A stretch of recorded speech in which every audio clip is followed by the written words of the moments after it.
할렐루야, 감사합니다.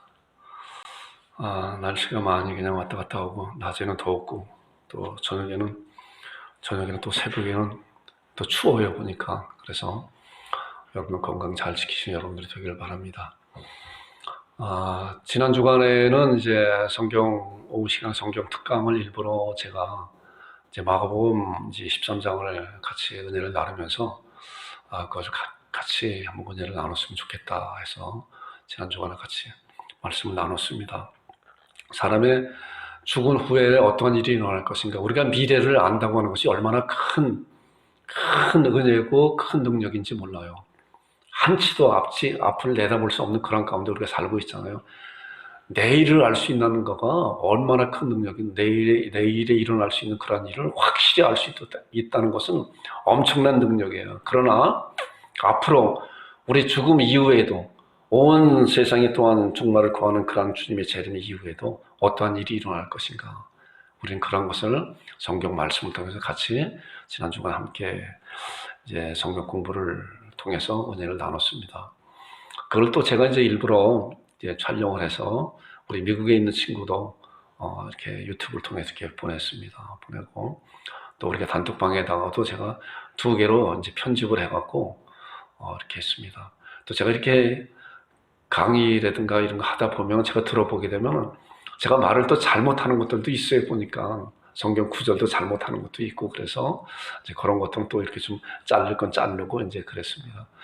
여러분들 이제 또 시간이 날 때마다 나눠준 프린트와 어떤 그것을 보면서 나름대로 그러한 거에 대해서 좀 잘 정리를 해놨으면 좋을 것 같아요. 그래야만이 앞으로 우리가 일어날 일에 대해서 어떤 것이 일어날 것인가, 그렇기 때문에 그런 것을 정확히 알고 있는 사람은 삶의 방향이 달라요. 목적이 다르고 살아내는 그런 방향이 다른 거예요. 그렇기 때문에 여러분들 나름대로 말씀 잘 정리하는 여러분들이 되기를 주님의 이름으로 부탁드립니다. 오늘 읽을 말씀을 보니까 이제 마가복음 13장 24절부터 27절에 있는 말씀이에요. 마가복음 13장 크게 2가지라고 그랬잖아요. 예루살렘의 멸망과 예수님의 재림에 대한 예언이라고 그랬고, 또 요한계시록을 함축하여 말씀해 놓은 그런 말씀이라고 이제 신학자들이 그렇게 말씀하고 있다고 그랬잖아요. 이제 지난 주간과 같이 지난 주간에는 이제 예루살렘 멸망에 대한 그런 말씀을 함께 나눴고, 이제 이번 주간과 다음 주간에, 그래서 깨어있으라 제목은 똑같아요. 깨어있으라 세 번째 이제 소제목으로 예수님의 재림에 대한 말씀을 함께 말씀을 통해서 은혜를 나누고자 합니다. 우리가 예수님의 재림에 대해서는 정말 수없이 많이 이렇게 들어왔잖아요. 그런데 많이 들으면 들을수록 그 부분에 대해서 경각심을 가져야 되는데 그렇지 않은 것 같아요. 보니까 저도 마찬가지로 저도 별 수 없는 것 같아요. 오히려 너무 많이 듣게 되면은 거기에 대한 마음에 신앙적으로 무뎌지는 그런 부분이 있지 않나 하는 그런 생각을 갖게 됩니다. 이번 한 주간 동안 이 말씀을 이제 준비를 하면서 다시 한번 정말 주님의 재림이 얼마나 놀랍고 얼마나 엄청난 그런 일인가. 지상 최대의 사건, 미래에 일어날 일 중에서 지상 최대의 사건이 예수님의 재림이잖아요. 예수님의 재림. 예수님께서 재림한다고 하면 온 인류의 역사는 종말을 구하고 마는 것이에요. 그렇잖아요.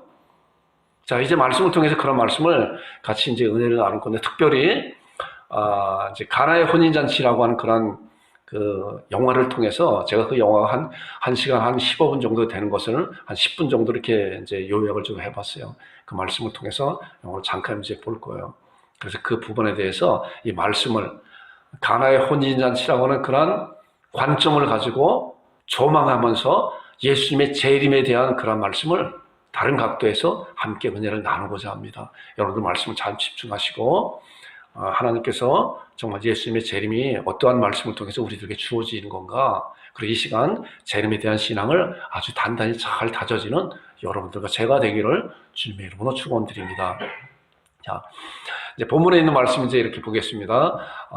교독하겠습니다. 검은 24절, 제가 한 절, 파란 걸 치는 여러분들이 있겠습니다. 시작. 그때 그 환란 후에 해가 어두워지며 달이 빛을 내지 아니하며 별들이 하늘에서 떨어지며 하늘에 있는 권능들이 흔들리라.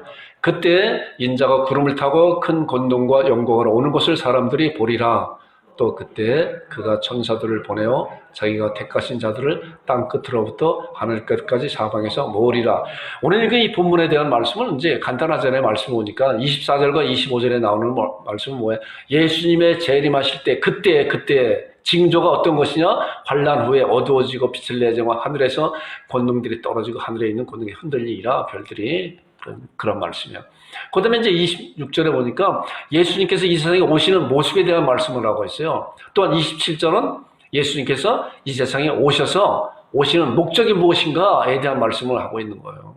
그렇기 때문에 이 말씀은 예수님께서 이 세상에 오실 때 징조와 오시는 모습과 오시는 목적에 대한 그런 말씀인데, 이제 조금 아까 말씀드린 것 같이 가나의 혼인잔치라고 하는 그런 말씀을 통해서 함께 은혜를 나누고자 합니다. 자, 이제 이 말씀을 한번 보세요. 자, 성경에서 단 한 번 예언된 말씀이 있어요. 예수님께서 앞으로 오실 거에 대한 예언이잖아요. 우리가 예언에 대한 말씀을 지금 같이 말씀을 통해서 보고 있잖아요.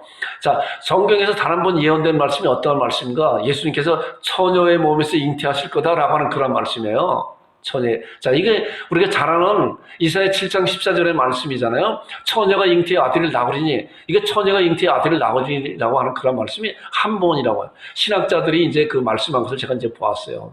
조금 있거든 이제 볼 건데. 자, 이 말씀이 마태복음에 보니까 약 2000년 전에 베들레헴 땅에서 마리아가 요셉과 약혼하고 동거하기 전에 그랬잖아요.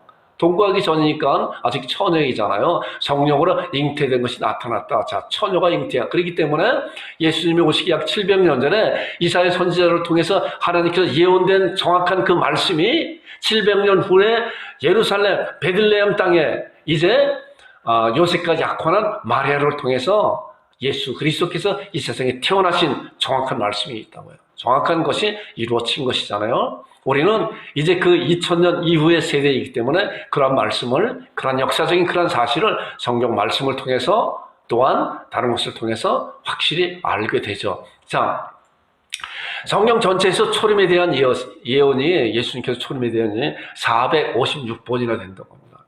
어느 신학자가 이제 아마 성경 창세기부터 요한계시록까지 그 말씀을 하나 짧게 살펴본 것 같아요. 456번, 450여 번도 아니고 456번. 물론 구절마다 또한 이제 다른 해석들도 있겠지만은 어찌하든 간에 초림에 대한 예언이 이렇게 많다고 하는 거예요. 456번. 그렇다고 하면은 여러분들 재림에 대한 예언은 얼마일까? 저희 재림에 대한 예언은. 자, 단 한 번에 대한 예언도 정확하게 이루어졌는데 초림에 대한 예언이 456번이나 되는 그런 예언이 있었는데 이러한 예언도 정확하게 2000년 전에 이 땅에 성취되었잖아요. 그러면 재림에 대한 예언이 몇 번인 것 같아요?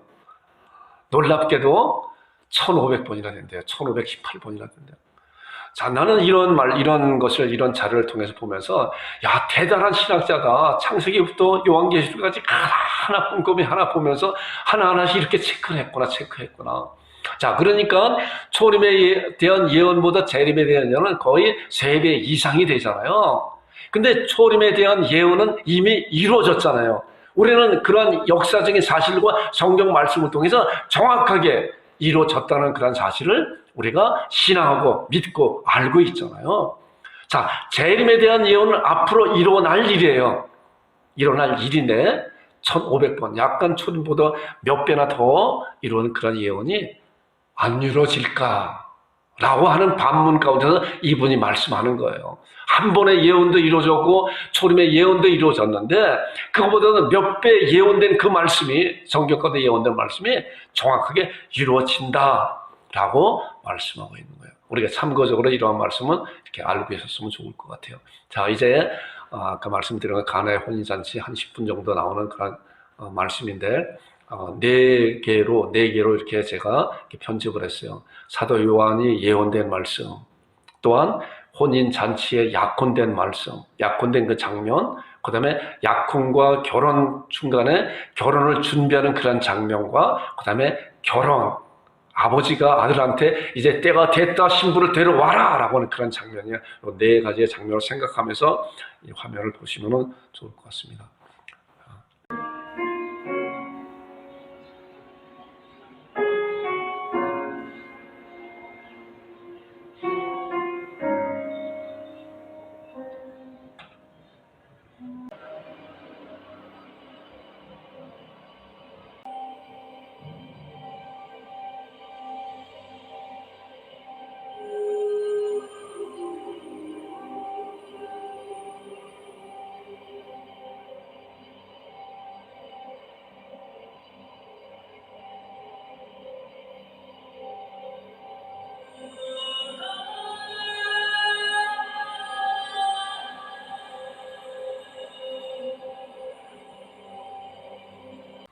네. 다음에 기회가 있게 되면 한번 오후 시간에 1시간 한 15분 정도 되는 전편 영화를 한번 같이 다시 한번 봤으면 좋을 것 같습니다. 전에도 한번 봤는데 이러한 말씀을 다 이제 같이 은혜를 나누고 난 다음에 또 보는 거와 또 이렇게 다른 차원이 또 있는 것 같습니다. 자, 구약에 대한 이제 예언에 대한 말씀 한 말씀 이제 봤습니다. 보니까 예수님께서 재림에 대한 예언. 우리가 이제 지금 예수님께서 재림에 대한 그런 예언에 대한 말씀을 가나의 혼인잔치라는 그런 영화 속에서 있는 그런 것을 통해서 그런 조망을 가지고 이제 말씀 같이 은혜를 나눌 것입니다.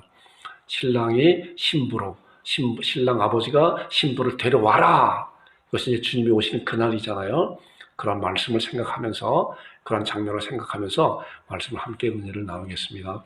자, 구약의 예수님의 재림에 대한 예언이 이제 스가랴서 14장 4절인데 그날에 그의 발이 예루살렘 앞에 곧 동쪽 감람산에 서실 것이요 감람산 그 한가운데서 동서로 갈라져 매우 큰 골짜기가 되어서 산 절반은 북으로 절반은 남으로 옮기고 자 서실 것이요 감람산에 예수님께서 오시는 그런 말씀에 대해서 재림에 대해서 이제 구약에 나오는 그런 말씀의 예언입니다.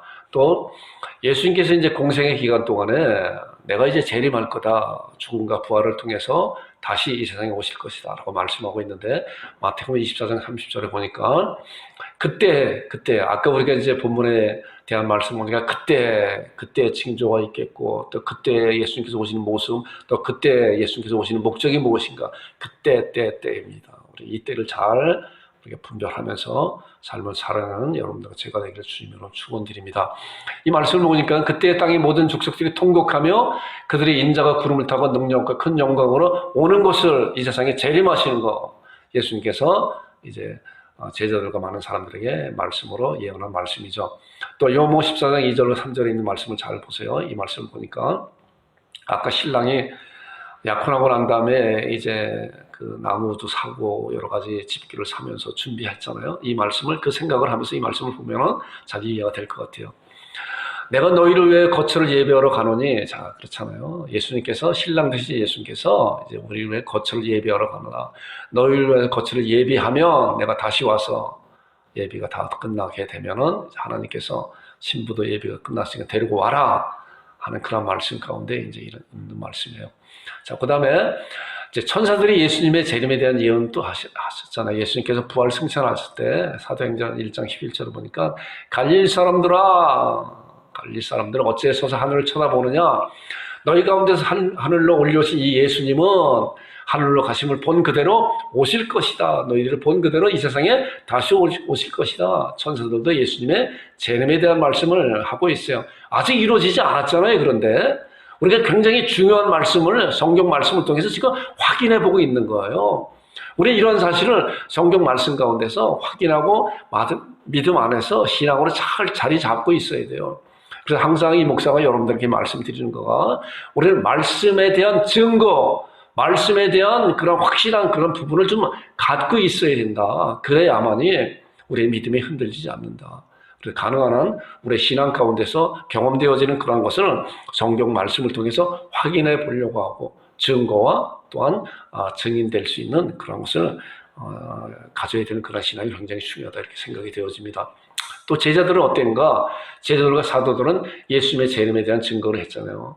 베드로가 성령님의 충만을 받고 뛰쳐나가서 이제 말씀한 그런 내용이 또 주께서 너희를 위해 예정하신 그리스도 곧 예수를 보내실 것이다 라고 증거했잖아요.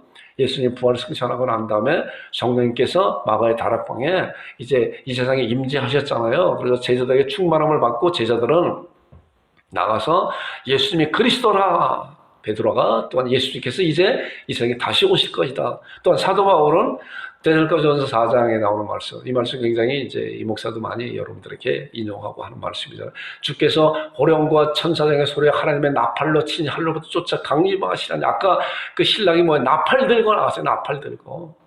다 이제 그 영화도 성경에 대한 근거를 가지고 영화를 이제 이렇게 제작을 한 거예요. 나팔 들고, 자, 이 나팔이 어떤 나팔인가? 믿는 자들에게는 하나님의 자녀에게는 환호의 영광의 나팔이고 감사함의 나팔이고 그러나 믿지 않는 자는 통곡의 나팔이에요. 통곡의 나팔. 우리 이런 사실을 잘 알아야 돼요. 자, 그 다음에 사도 요한은 요한계시록 1장 4절에 보니까 요한은 아시아에 있는 7교회에 편지하노니 이제도 계시고 전에도 계시고 뭐예요? 어때요? 장차 오실이다. 장차로 오시. 사도 요한도 예수님께서는 지금도 계시고 전에도 계셨지만은 이제 앞으로 오실 분이다 라고 요한계시록에 말씀하고 있어요. 요한계시록 1장 또 7절 8절에 있는 말씀을 보니까 볼지어다 그가 구름을 타고 오시리라. 각 사람의 눈을 그를 보겠고 그를 찌른 자들을 볼 것이요 땅에 있는 모든 족속이 그로 말미암아 애곡하리니 통곡할 것이다. 예수님이 오시는 그날에 극명의 두 개로 갈라지잖아요. 한 부류는 환영하는. 전에 이제 로마 그 군대가 전쟁에서 승리하고 로마로 이제 들어올 때 그 나팔 소리 들어오잖아요. 그런데 그 나팔 소리가 뭐예요? 승리한 자들에게는 영광의 나팔 소리지만은 뒤에 끌려오는 그러한 포로들에게는 뭐야? 죽음의 나팔이잖아요. 똑같은 동일한 그런 사건을 가지고도 한 부류는 하나님의 자녀들은 영광의 나팔이고 감사의 나팔이고 맞이하는 나팔인데 그렇지 않은 자들은 뭐야? 애곡하고 통곡하는 그런 나팔이 된다는 거예요. 우리가 이런 사실을 정확히 잘 알고 있어야 돼요. 자, 그리고 뒤에 나오는 말씀 보니까 주 하나님이 이르시되 나는 알파와 오메가라. 이제도 있고 전에도 있었고 장차 올 자요 전능한 자라. 장차 오실 분이다 라고 말씀하고 있어요. 자, 그런데 왜 제가 이제 이 말씀을 준비해서 그런 생각을 해봤어요. 왜 예수님께서 지상에 재림하시는가? 여러분들 이런 사실을 알고 있어요. 왜 예수님께서 지상에 재림하시는가? 온 인류의 종말, 전무후무한 지상 최대의 사건이 앞으로 일어날 것이에요. 앞으로 일어날 일이에요. 예수님께서 이 세상에 재림주로 오시면은 온 인류의 역사는 종말을 구하는 거라니까. 종말을 구하는 거야. 이게 드러난 비밀인데 알고 있는 자들만, 믿음에 있는 자들만 이런 것을 신앙하고 기다리고 사모하는데 그렇지 않은 자들은 뭐예요? 성경에도 보니까 평안하다, 안전하다 그럴 때 다음 주에도 그 말씀을 또 같이 은혜를 나눌 것인데 마태복음에 보니까 밭에 있는 자들, 두 사람이 밭에 있고 한 사람은 대리망을 타고 한 사람은 있고 두 사람이 맷돌을 갈고 있는데 한 사람은 대리망을 타고 한 사람은 그냥 있다. 평안하다, 안전하다 그때 주님께서 오신다는 거예요. 자, 예수님께서 지상에 재림하신 이유가 우리가 너무나 잘 알고 있잖아요. 지난주간에도 이 말씀을 통해서 같이 성경 공부를 통해서 같이 생각을 해봤습니다. 심판주로 오시잖아요. 예수님께서 초림할 때 2000년 전에 베들레헴 땅에 초림으로 오셨을 때는 뭐예요? 구원주로 오셨잖아요. 아들을 낳을 이름을 예수라라. 이는 자기 백성은 저희 주에서 구원을 자라 그랬잖아. 그래서 인자의 옷은 섬김을 받으려 함이 아니라 도리어 섬기라고 자기 목숨을 많은 사람의 대속으로 주려 함이라고 마가복음 10장 45절 이렇게 말씀하고 있잖아요. 그러나 앞으로 이제 오실 그 재림주는 예수님은 뭐예요? 심판주로 오시는 거예요. 예수님께서 이 세상에 오시는 목적이 어떠한 목적인가? 심판주로 오신다. 자, 요한복음 5장 20절에 보니까 아버지께서 아무도 심판하지 않냐고 심판을 다 누구야? 아들에게 예수 그리스도에게 맡기셨다. 마태복음 28장 18절에 보니까 하늘과 땅의 모든 것을 내게 주셨으니 그러면 너희는 가서 모든 족속을 제자로 삼으라. 그 말씀한 그런 말씀이 이제 심판주로 그 권세가 심판주로 이 세상을 심판주로 하나님께서 예수 그리스도에게 부여해 주셨다. 자, 디모데후서 4장 1절 있는 말씀 보니까 우리가 4장 2절은 이 말씀이잖아요. 자, 그 말씀에 하나님 앞과 살아있는 자와 죽은 자를 심판하실 그리스도 예수 앞에서 우리가 지금 살아있고 또 이미 생명을 떠나간 자들도 말씀하는 거지만은 또한 예수 그리스도 안에서 살아있는 자들, 예수 그리스도밖에 죽은 자들을 심판하실 그리스도 예수이다. 예수님께서는 이 세상에 심판주로 오신다고 분명히 예수님의 오시는 재림의 목적을 말씀하고 있는 거예요. 자, 이제 그 심판에 대한 말씀이 뭐냐? 마태복음 25장에 보니까 양과 염소에 대한 그런 말씀을 하고 있잖아요. 자, 말씀 잘 이제 보세요. 자, 인자가 자기 영광으로 모든 천사와 함께 올 때, 재림하실 때 자기 영 앉으리니, 자, 이제 심판주로 오신다고 그랬잖아요. 보좌에 앉으리니, 모든 민족을 그 앞에 모으고 각각 구분하기를 목자가 양과 염소를 구분하는 것이 한다. 정확하게. 예수님은 오류가 없는 분 하나님이시잖아요. 그렇기 때문에 정확하게 하나님의 자녀가 누구이고 자녀가 아닌 자는 누구인지 분명히 분별하는 그러한 심판주로 이 세상에 오시는 거예요. 그리고 마태복음 25장 마지막 절 이제 보니까 자, 그들은 영벌에 믿지 않는 자들은 그렇게 기회가 부여됐음에도 불구하고 예수 그리스도의 보혈의 핏값으로 하찮은 것으로 여기고 그렇기 때문에 뭐예요? 십자가의 도가 멸망하는 자들에게 미련하게 보인다. 미련하게 보인다. 그러나 구원을 얻는 우리에게 하나님의 능력이라고 하는 복음을 듣고도 그 복음을 저버린 자들에게는 뭐예요? 영원한 형벌에 처하는 것이고, 그러나 의인들, 하나님의 자녀들은 영생에 들어가는 이러한 심판주로 예수님께서 이 세상에 오시는 목적이에요. 자, 이러한 것을 이제 가나의 혼인잔치라고 하는 그런 말씀을 통해서 같이 또 이제 조망해 보려고 합니다. 말씀 잘 집중해서 보시기 바랍니다. 자, 창세기에 있는 그런 말씀을 보니까 제가 이제 이 말씀을 준비하면서 많은 이런 이렇게 생각이 잠기게 되더라고요. 아담 안에서 신부를 이제 하나님께서 신부를 끄집어냈잖아요. 아담을 하나님께서 어떻게 창조했다고 그랬어요? 지난주간에 말씀, 성경 공부를 말씀 봤잖아요. 아담을 흙으로 빚으시고 그에 생기, 호흡을 넣어뒀더니 아담이 생명이 되었다 그랬잖아요. 1+1이 됐더니 사람이 되었다 그랬잖아요. 그래서 죽음이라고 하는 것은 죽음이라고 하는 그 흙과 그 영혼이 분리됐을 때 이것을 죽음이라고 하잖아요. 자, 그런데 하와는 그렇게 창조하지 않았어요. 하와는 이제 말씀을 보니까 여기 보니까 창세기 2장 21절부터 24절까지 긴 말씀이기 때문에 제가 이제 짧게 요약을 해봤어요. 하나님께서 아담을 깊이, 너무나 잘 아는 말씀이잖아요. 하와를 창조할 때 아담을 깊이 잠들게 하시고 갈빗대를 취해서 이제 신부인 하와를 만들었잖아요. 그리고 하와를 아담에게 데려왔더니 아담이 하는 얘기가 이는 내 뼈 중에 내 뼈요 내 살 중에 살이로다 라고 말했어요. 자, 이것에 대한 깊은 의미가 다음에 나오는 말씀인데, 보세요. 그래서 남자가 부모를 떠나 그 아내와 합하여 둘이 한 몸이라. 이미 한 몸이었었는데, 이제 하나님께서 하와를 아담 안에서 끄집어내서 이제 아내를 만들어서 다시 연합을 시켜서 한 몸, 한 가정을 이뤘다고 그랬잖아요. 그래서 부부는 일심동체라고 그런 이야기를 하잖아요. 부부는 하나라 그러잖아요. 이 성경 말씀 가운데서 근거한 말씀 가지고 이렇게 나온 말씀이 아닌가 이렇게 생각이 되어집니다. 자, 그런데 이 말씀을 이제 에베소에서 신약 성경에서 이제 어떻게 기록하고 있나 말씀을 잘 보세요. 에베소 5장 31절, 에베소 5장에 나오는 그런 말씀 보니까 이제 한 가정의 남편과 아내에 대한 그런 말씀을 하고 있어요. 남편은 아내를 공경하라. 그러면서 쭉 나오는 말씀이 이제 말씀이에요. 그러므로 사람이 부모를 떠나 그 아내와 합하여 둘이 한 육체가 될지라. 자, 아까 보니까 창세기에 나오는 그런 말씀과 이제 거의 그 말씀이 인용한 말씀 같아요. 이 말씀을 보니까 둘이 한 육체가 될지라 그랬어요. 자, 그런데 이 비밀이 크다 그랬어요. 이 비밀. 비밀이 뭐예요? 비밀은 아무나 아는 것이 아니에요. 성경 가운데 나오는 그런 비밀이 드러난 비밀인데 아무나 아는 것이 아니라 성령님께서 우리의 눈을 열어주셔야만 알 수 있는 거예요. 그렇기 때문에 여러분들이 항상 말씀드리는 거예요. 나의 눈을 열어서 주의 귀한 복을 보게 해달라고 간절한 마음으로 주의 말씀을 볼 때 그때 하나님께서 우리의 믿음의 분량들은 말씀을 열어주시는 거예요. 하나님께서 열어주시지 아니하시면 비밀이기 때문에 감춰 있어요. 드러난 비밀이라고 해도 예수 그리스도께서 이 세상에 오신다고 분명히 구약 성경에 그렇게 많이 기록되어 있고 예언되어 있었지만은 당시 예수님께서 이 세상에 오실 때 모든 징조가 있었지만은 하늘의 징조가 있었잖아요. 그러나 수많은 사람들은 그 징조를 보지 못했어요. 그것이 무엇인지 알지 못하고. 그러나 하늘을 연구하는 동방 박사는 그걸 알았잖아요. 알고 쫓아왔잖아요. 그리고 예루살렘 와서 박사들에게 헤롯 왕에게 물어봤더니 메시아가 베들레헴 땅에서 날 거다라고 가르쳐 줬으면서도 그들은 뭐야 알고 있으면서도 만약에 그렇다고 하면 당장 쫓아가야 되잖아. 왕을 비롯한 그런 율법학자들이. 그러나 그들은 가지 않았다는 거예요. 왜?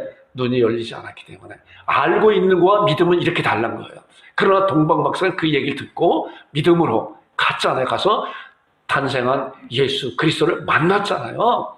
마찬가지로 이제 이 말씀을 통해서 앞으로 오실 예수 그리스도에 대해서도 마찬가지라는 거예요.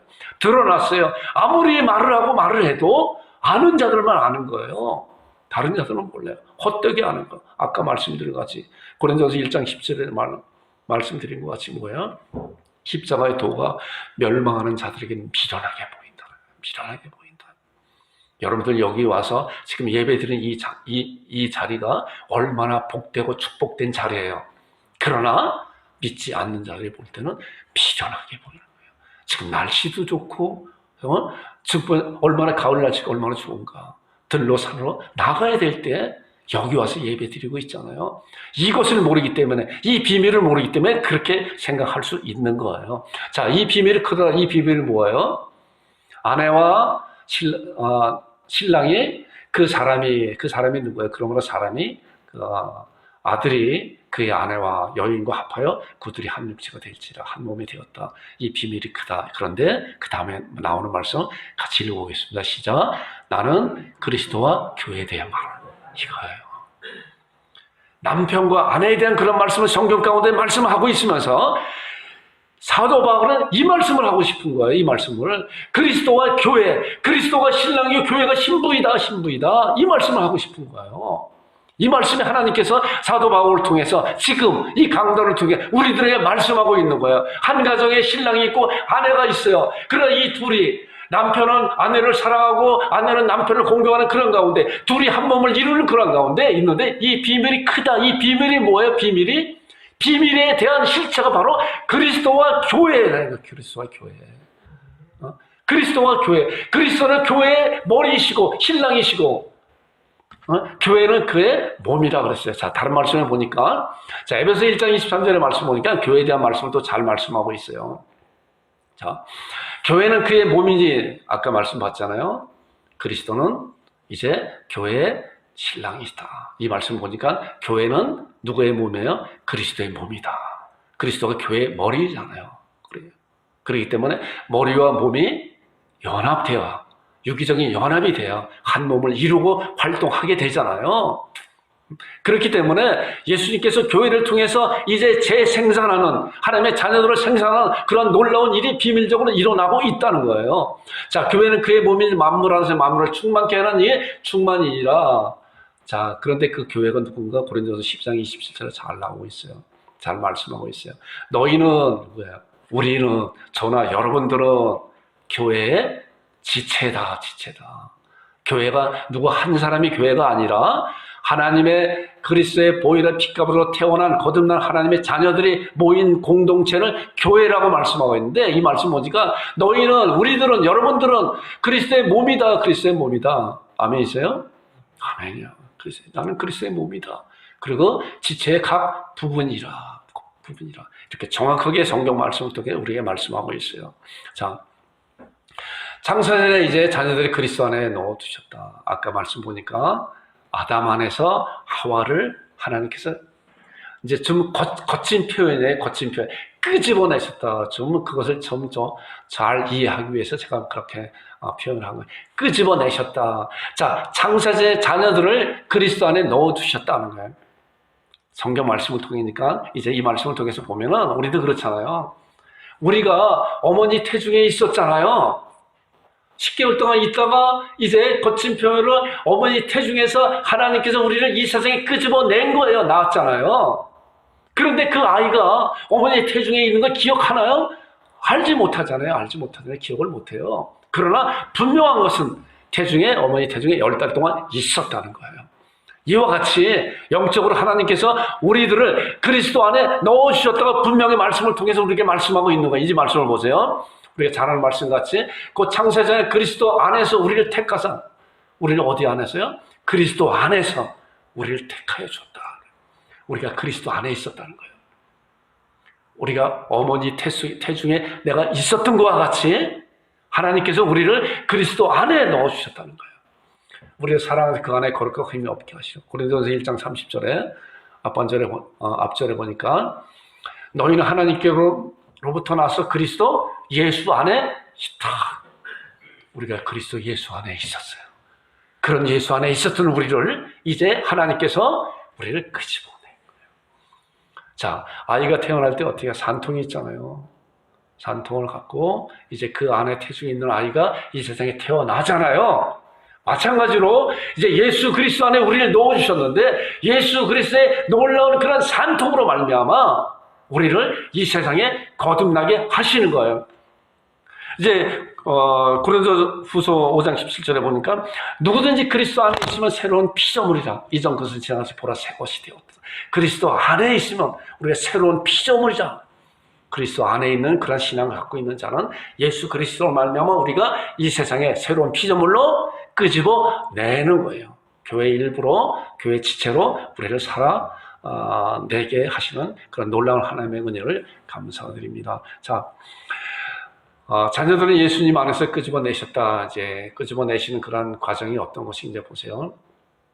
네, 로마서 4장 25절에 보니까 예수는 우리가 범죄한 것 때문에 내줌이 되고 우리를 의롭다 하시기 위해 살아나셨느니라. 이 말씀을 보니까 아이가 태어날 때 어머니가 산통을 걷는 것과 같이 예수 그리스도께서 뭐예요? 죄로 말미암아, 우리들의 죄로 말미암아 죽음과 부활을 통해서 우리를 그 안에서 그리스도 안에 있는, 너희가 하나님께로부터 나서 그리스도 예수 안에 있었던 우리를 하나님께서 예수 그리스도의 죽음과 부활을 통해서 이 세상에 우리를 끌어내신 거예요. 끌어내신 거예요. 우리가 아까 가나의 혼인잔치라고 하는 그런 말씀을 통해서 이제 예수님의 재림에 대해서 조망해 보고 있는 거예요. 같이 은혜를 나누고 있습니다. 자, 베드로전서 1장 3절에 보니까 예수 그리스도를 죽은 자 가운데서 부활하게 하심으로 말미암아 우리를 거듭나게 해서, 자, 예수 그리스도 죽은 자 가운데서 부활하게, 부활이라고 하는 것은 뭐야? 죽음을 전제한다 그랬잖아요. 가진 고통과 역경과 그런 멸시와 그런 조롱과 십자가에서 완전히 죽으심으로 말미암아 이제 우리를 또한 그 가운데서 부활하심으로 말미암아 우리를 그 안에서 거듭나게 새로운 피조물로 우리를 끄집어내셨다. 그래서 우리를 교회의 일부로, 지체로 만들어 가고 있는 가운데 있었다는 것이에요. 자, 아까 보니까 약혼식이 끝나고 난 다음에 어땠어요? 결혼식까지 바로 결혼이 아니라 거기에 보니까 약 1년이라고 하는 그런 기간 동안에 이제 신랑이 준비하고 있잖아요. 자, 그런 말씀을 통해서 지금 우리가 그런 기간 동안에 살고 있는 것이다. 우리가 지금 살고 있는 이 시대가. 그러나 이제 때가 되어서 모든 것이 신부와 신랑이 준비되었을 때 그 아버지가 아들 보고 가서 신부를 데려와라. 이게 바로 재림의 때예요. 우리가 이 성경을 통해서 다시 한번 또 보겠습니다. 자, 신부 그 교회를 예수님께 세우셨다. 예수님께서 우리를 세우셨잖아요. 교회를 이제 말씀을 통해 보니까 마가복음 16장 18절에 보니까 또 내가 내게 이르노니 너는 베드로라. 내가 이 반석에 내 교회를, 예수님께서, 교회가 누구 교회예요? 예수님의 교회예요. 어떻게 예수님께서 교회를 세우셨을까? 사도행전 20장에 나오는 말씀이 잘 말씀하고 있잖아요. 성령이 그들 가운데 여러분을 감독자로 삼고 하나님이 자기 피로 사신 교회를 보살피게 하셨다. 자, 이 말씀 오직에 예수님께서 내 반석위에, 이 반석위에 내 교회, 근데 그 내 교회가 예수님께서 어떻게 교회를 세우셨냐? 예수 그리스도의 피로, 핏값으로 교회를 세웠다. 그 핏값으로 그 교회의 이론이 누구예요? 교회를 구성하는 하나님의 자녀들이잖아요. 근데 그 하나님의 자녀들을 어떻게 교회의 구성원으로, 교회 지체로 세우셨냐? 예수 그리스도의 핏값으로 세우셨다는 거예요. 그렇기 때문에 교회는 주님의 교회라는 거예요. 주님의 교회. 주께서 핏값으로 세우신 하나님의 자녀들이 모인 공동체가, 유기적인 연합체가 바로 교회라고 하는 그런 사실을 알게 됩니다. 자, 그리고 이제 아까 이제 그 약혼에 대한 그런 것을 또 봤잖아요. 제가 이 말씀을 통해서 이것이 약혼이겠다라고 이렇게 생각을 하면서 말씀을 이제 인용하겠습니다. 신부와 새 언약을 맺었다. 자, 마가복음 14장 24절과 25절에 보니까 이르시되 이것은 많은 사람을 위하여 흘리는 나의 피 곧 언약의 피니라. 이제 성찬에 대한 이제 그런 말씀을 하고 있는 거예요. 예수님께서 제자들의 발을 씻기시고 또한 이제 애찬을 나누고 성찬을 하면서 많은 사람을 위해 흘리는 나의 피 곧 언약의 피니라. 이 언약의 피. 예수님께서 제자들과 또한 하나님의 자녀들과 언약의 피를 세웠다. 근데 이 언약의 피는 그 다음에 나오는 말씀, 굉장히 중요한 말씀이에요. 보세요. 포도나무에서 난 것을 하나님 나라에서 새 것으로 마시는 날까지 내가 다시 마시지 않겠다. 저는 이 말씀이 어떤 말씀인가 잘 이제 이해가 안 됐습니다. 이 말씀을 보면서 그런 생각이 이렇게 들어요.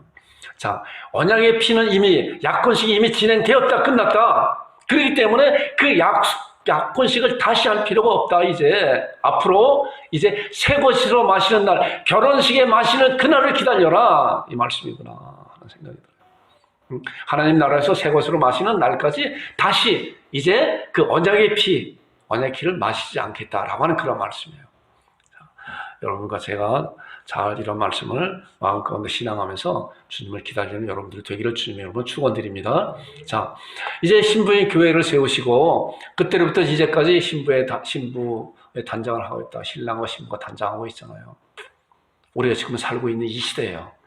우리가 살고 있는 이 시대에 우리는 하나님의 자녀로서 교회가 지금 세워져 가고 있어요. 교회가 완전한 교회가 되지 않았어요. 완전한 교회로 지금 달려가고 있는 것이에요. 에베소 2장에 나오는 말씀 보니까 집 짓는 그런 비유에 대해서 말씀하고 있는데 잘 말씀하고 있어요. 잘 보세요. 제가 요약을 했는데 그리스도 예수께서 친히 모퉁이 돌이 되셨다. 예수님께서 모퉁이 돌이 되시고 그의 안에서 건물마다 서로 연결해 주 안에 성전이 되어가고 있다. 자, 주님이 거하실 그런 성전이 지금 되어가고 있는 것이에요. 교회가 완성되어 가고 있는 것이에요. 지어져 가고 있는 것이에요. 자, 그런데 너희도 성령 안에서 하나님이 거하실 처소가 되기 위하여 그리스도 예수 안에서 함께 지어져 가느니라. 함께 지어졌다가 아니라 지어져 가고 있는 것이에요. 아까 신랑이 이제 신부와 약혼하고 난 다음에 이제 집을 짓고 모든 걸 준비하고 있잖아요. 그런 준비되는 그런 기간이라는 거예요. 자, 그리고 난 다음에 이제 말씀 보세요. 자, 로마서 11장 25절에 보니까 어떤 말씀이냐고 하면은 이방인의 충만의 수가 들어오기까지. 자, 계속적으로 이제 집을 짓고 있잖아요. 모든 것을 준비하고 있잖아요. 마찬가지로 성경 말씀 가운데 우리가 지금 살고 있는 이 시대가 이방인의 충만한 수가 들어오기까지 주님께서는 기다리고 계시는 거예요. 우리 하나님께서는 마가복음 24장 14절에 보니까 이 천국 복음이 모든 민족에게 증거되기 위해 온 세계 전파되니 그때야. 언제? 완성되는 그때가 언제요? 마지막 하나님께서 마지막 벽돌을 쌓는 그 하나님의 자녀가 구원받는 그 순간이 마지막이라는 거예요. 우리는 그날을 알지 못한다고 했잖아요. 그렇기 때문에 이 집을 지어가는 그런 가운데 우리는 하나님의 은혜의 복음을 다음 대에 잘 증거하는, 때를 어떤지 못든 잘 증거하는 그런 자들이 뭐예요? 신부를, 교회를 시작하고 준비하고 해나가는 그런 가운데서 실제적으로 일어나는 그런 자이다라고 이렇게 생각이 되어집니다. 여러분들과 제가 하나님의 은혜의 복음을 잘 다른 이들에게 증거하는 여러분들이 되기를 주님의 이름으로 축원드립니다. 자, 신부의 단장이 마치는 것은 오직 성부 하나님만 아신다고 그랬죠. 아까 봤잖아요. 아버지만 알아요. 아들이 아무리 원해도 그때가 아니다. 이때는 아버지만 아세요. 하나님만 아시는 거예요. 마지막 벽돌을 쌓는 것이 그 벽돌이 누구인지 이 세상 사람은 전혀 알 수가 없어요. 그러나 성부 하나님은 아세요. 자, 마가복음 13장 32절에 보니까 그러나 그날과 그때는 아무도 모르나니 하늘에 있는 천사들도 아들도 모르고 누구야? 아버지만 아시느니라 말씀하고 있어요. 아버지만 아세요. 날짜와 시간과 그것을 이야기하는 그러한 자들은 다 잘못된 거예요. 다 이단들이에요. 다 잘못된 거예요. 왜? 이 말씀에 보니까 하나님 아버지만 아시기 때문에. 자, 데살로니가전서 5장 2절에 보니까 주의 날에 밤에 어떻게 해요? 도둑같이 임할 것이다. 아까 말씀드려같이 평안하다, 안전하다 그럴 때 아무도 모르는 가운데 이때다 하고 주님께서 이 세상에 재림하신다는 거예요. 자, 신부의 단장이 마치는 그날 성부 하나님께서 예수님께로 명령을 내리십니다. 가서 신부의 아내 곧 교회를 데리고 와라. 이날이에요. 이날에 마가복음 24장 31절에 보니까 그가 큰 나팔 소리와 함께 천사들을 보내리니 그들이 그의 택하신 자들을 하늘 이 끝에서 저 끝까지 사방에서 모을 것이다. 주님이 오시는 그날에 이제 이런 것을 이제 보면은 그 전에 이것이 어떻게 이게 가능할까라고 하는 그런 생각을 해봤었는데 우리가 우주에 대한 그런 영상을 보면서 지구가 정말 먼지만도 못한 그런 것인데 그런 작은 크기인데 하나님께서 이 땅, 이 끝에서 하늘 이 끝에서 저 끝까지 사방에서 모으신 건 아무것도 아니다 하는 그런 생각이 되어져서 우리가 그런 영상도 때로는 과학이 발달될수록 하나님께서 하신 그런 말씀이 정말 더 아주 극명하게 시원하게 이렇게 풀어지는 그런 것을 이렇게 보게 됩니다. 자, 마가복음 13장 26절을 보니까 그때 인자가 구름을 타고 큰 권능과 영광으로 오는 것을 사람들이 보리라. 이것이 바로 예수님께서 이 세상에 이제 신부인 교회를 데리러 오시는 거예요. 그렇기 때문에 우리는 지금 신부인 교회가 얼마만큼 완성이 되었는지 아무도 몰라요. 그것이 오늘 완성됐는지 내일 완성될 것이지. 단지 우리는 주님께서 이 세상에 다시 오신다고 하는 그런 분명한 신앙을 가지고 어떻게 살아갈 것인가. 오늘 결론적으로 이 말씀이에요. 결론. 깨어있으라. 예수님께서 재림하신 그런 내용이잖아요. 결론. 제가 이 말씀을 봤어요. 베드로후서 3장 11절과 12절 요약을 했는데 너희가 그러기 때문에 어떠한 사람이 되어야 마땅하냐. 오늘 이 강단을 통해서 여러분들에게 말씀하고 있는데 하나님께서 어떠한 사람이 되어 마땅하느냐. 자, 보세요. 거룩한 행실과 경건함으로 하나님의 나를 임하기를 바라보고 간절히 사모하라. 자, 빨리 한 번씩 한번 읽어보겠습니다. 시작. 하나님의 나를 임하기를 바라보고 간절히 사모하라. 그런 자들이 되기를 주님의 이름으로 축원드립니다. 간절히 사모하는 자들이 되기를 바랍니다.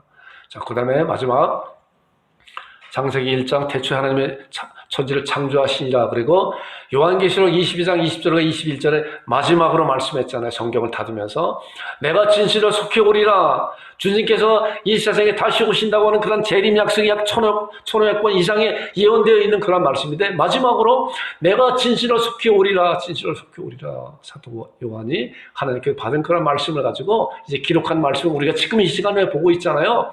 내가 진실로 예수 그리스도께서 진실로 속히 오실 것이다. 그 날이 오늘인지 내일인지 우리는 알지 못하는 가운데 우리는 간절히 사모하는 그런 자들이 되어야 된다. 그러면서 무슨 말씀하고 있어요? 아멘. 주 예수의 오시옵소서. 주 예수의 은혜가 모든 자들에게 있을지어다. 아멘. 바로 예수님을 사모하고 기다리고 있는 자들은 바로 이렇게 고백할 수가 있어요. 아멘. 주 예수의 오시옵소서. 주님께서 분명히 이 세상에 다시 오신다고 하는 그런 분명한 사실을 우리가 잘 신앙하면서 우리의 삶을 설계해야 돼요. 우리의 삶의 목적을 좀 방향을 잡아야 되는 거예요. 그래야만이 주님께서 오실 때 갑자기 닥치는 것이 아니라 우리는 주님을 맞이하는 그런 자들이 되어야 된다는 것이에요. 예수님의 자녀들도 마찬가지로 갑자기 당하는 그런 자들이 있어요. 그러나 그런 자들은 뭐예요? 불 가운데 얻은 구원 같은 그런 자들이에요. 그러나 이제 주님을 사모하고 기다리는 자들은 우리 육신이 잠을 든다고 해도 갑자기 오는 것이 아니에요. 갑자기 오시는 것이 아니에요. 주님을 맞이하는 그런 자들이 되는 것이에요. 그러나 그때는 아무도 모르기 때문에 우리는 참으로 간절히 사모하고 하나님의 나라에 임하기를 바라보고 간절히 사모하고 아멘 주 예수의 오시옵소서라고 하나님 앞에 고백하고 하나님 앞에 참으로 사모하는 그런 여러분들과 제가 되기를 주님의 이름으로 축원드립니다. 네, 합심 기도하겠습니다. 예수님의 제 이름을 확신한 자가 되게 하여 주옵소서. 예수님의 제 이름을 사모하는 자가 되게 하여 주옵소서. 그리고 예수님의 제 이름으로 재림 신앙으로 삶을 살아가는 자가 되게 하여 주옵소서. 우리 이 시간 하나님 앞에 기도하겠습니다.